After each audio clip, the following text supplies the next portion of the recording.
নমস্কার বন্ধুরা, Bengali food and ব্লগের নতুন একটি রেসিপিতে তোমাদেরকে স্বাগত জানাই। আজকে আমরা তৈরি করব ধুধুল দিয়ে চিংড়ি মাছ। দেখো, এখানে এটাকে আমরা কেটে নিয়েছি, সুন্দর করে পরিষ্কার করে ধুয়ে রেখেছি আর চোখো চোখো করে কেটে রেখেছি।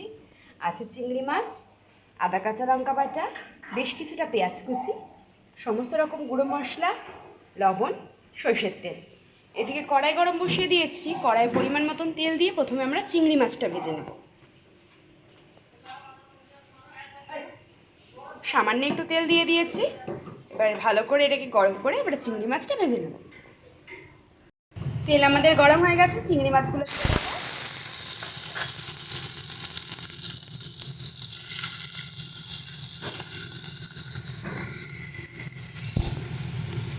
চিংড়ি মাছটা দিয়ে এর মধ্যে দিয়ে দিচ্ছি সামান্য একটু লবণ,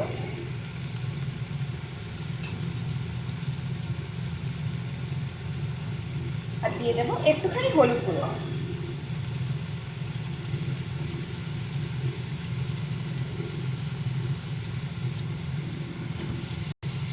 এবারে সুন্দর করে হালকা হালকাভাবে চিংড়ি মাছটাকে ভেজে নেব।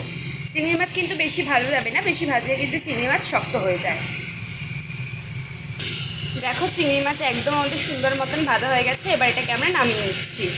তো চলো আবার তেল দিয়ে নিচ্ছি। চিংড়ি মাছটা নামানো হয়ে গেছে আমাদের। এদিকে তেল আমাদের সুন্দর মতন গরম হয়ে গেছে, দিয়ে দিচ্ছি এবারে আমরা পেঁয়াজ কুচি। সুন্দর করে পেঁয়াজটাকে বাদামি করে ভেজে নেব।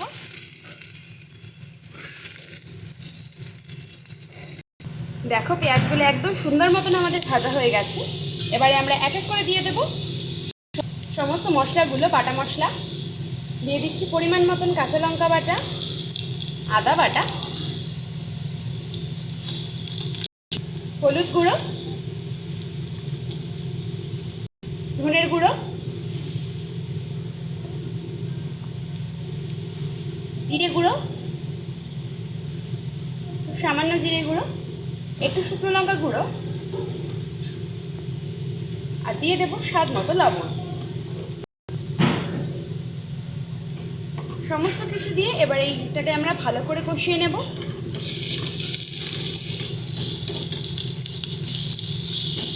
বেশ কিছুটা সময় ধরে কিন্তু সুন্দর মতন এটাকে কষাতে হবে।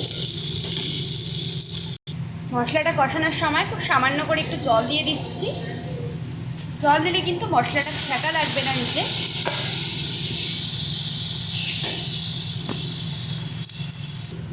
মশলা আমাদের কষানো হয়ে গেছে। এবারে দিয়ে দেবো আমরা এর মধ্যে ধুধুলটা।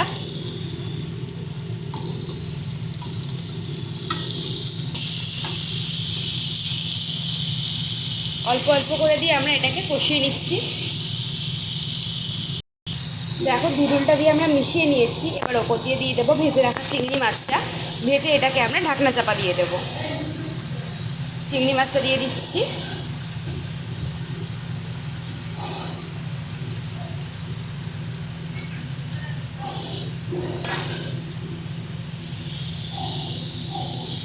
একটু হালকাভাবে মিশিয়ে নেব।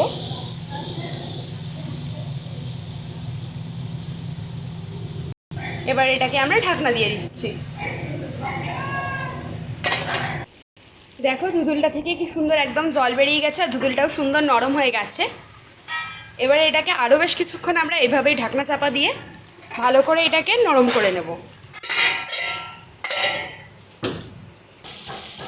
দেখো, আমাদের ধুধুলগুলো কিন্তু একদম পারফেক্টলি নরম হয়ে গেছে, আর এটা কিন্তু একদম টেনে নিয়েছে। দেখো কি সুন্দর একদম নরম হয়ে গেছে। এটা কিন্তু আমাদের ডান। এবার এটাকে আমরা সার্ভ করে নেব। দেখো, তৈরি হয়ে গেছে আমাদের ধুধুল দিয়ে চিংড়ি মাছ। ভিডিও ভালো লাগলে অবশ্যই একটু লাইক কমেন্ট শেয়ার করে দেবে, আর এইরকমই সমস্ত ভিডিও পাওয়ার জন্য অবশ্যই আমাদের চ্যানেলটি সাবস্ক্রাইব করে দেবে। ধন্যবাদ সকলকে।